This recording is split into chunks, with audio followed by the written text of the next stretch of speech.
మనం ఉన్న బిల్డింగ్ అయితే బ్లాక్ ఉందో it is called as KU tech hub. Building అంతా మీకు బీటెక్ స్టూడెంట్స్ కి స్కాడా ల్యాబ్స్ ఉన్నాయి, అంటే డేటా అనలిటిక్స్ ల్యాబ్స్ ఉన్నాయి, డేటా అక్విజిషన్ ల్యాబ్స్ ఉన్నాయి.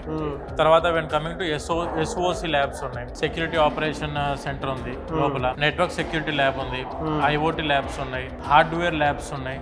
ఇలా around of about 8 to 10 labs మనకు ఈ బ్లాక్ లో ఉంటాయి. అండ్ ఇందులోనే మనకు బీటెక్ వాళ్ళకి సంబంధించిన సెంట్రల్ లైబ్రరీ ఉంది. అంటే నేను ఏం చెప్తున్నా అంటే సార్, ఏవైతే మనం థియరిటికల్ గా చదువుకున్నామో క్లాస్ లో దాన్ని ప్రాక్టికల్ గా ఇంప్లిమెంట్ చేసే ప్లేస్ ఇది. ఓకే, ఇక్కడనే స్టూడెంట్స్ కి ప్రాజెక్ట్ డెవలప్మెంట్ కూడా ఉంటుంది.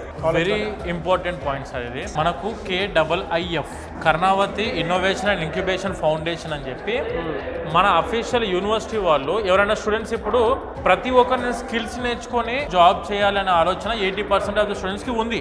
కానీ ఒక 20% క్రీమ్ స్టూడెంట్స్ ఏం చేస్తారంటే they are going to start a business, entrepreneur అవ్వాలని చెప్పి ఆలోచన ఉంటుంది. వీళ్ళే ఒక 10 మందికి జాబ్ ఇవ్వాలని బిజినెస్ ని స్టార్ట్అప్ చేద్దాము అనుకునే స్టూడెంట్స్ కి కొన్ని ఐడియాస్, కొన్ని థాట్స్ ఉన్న స్టూడెంట్స్ కూడా చాలా మంది మన దగ్గర. అందులో నుంచి మన KIIF నుంచి మన స్టూడెంట్స్ కి 15 crores వరకు ఫండింగ్ అమౌంట్ యూనివర్సిటీ రిలీజ్ చేస్తుంది. నీతి ఆయోగ్ అని చెప్పి మన సెంట్రల్ గవర్నమెంట్ ద్వారా కూడా ఫండింగ్ మన స్టూడెంట్స్ కి గవర్నమెంట్ ఎయిడ్ ద్వారా మన స్టూడెంట్స్ కూడా అందించే ప్రోగ్రామ్ మన కర్ణావతి యూనివర్సిటీ చేస్తుంది.